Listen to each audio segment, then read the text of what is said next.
If you want to dictate a journal entry from shortcuts on your iPhone 16e, first of all, you have to open up your shortcuts, of course.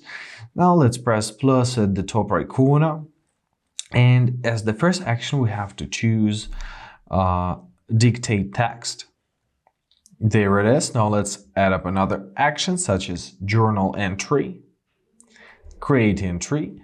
Now choose create with dictated text and title dictated text. Also in your dictate text option, don't forget to choose your language, such as English or whatever you're speaking, right? So let's set it up on English. Press done, and now let's automatize all of it, and let's open up our settings. Now we gotta find our action button.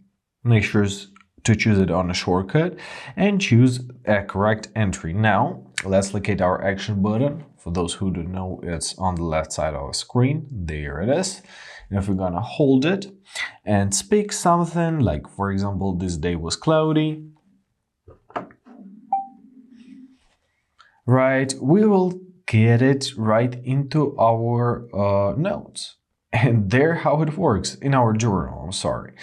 And basically that's it. I hope this video was helpful. Thank you so much for watching. Have a great day and please consider subscribing to our channel.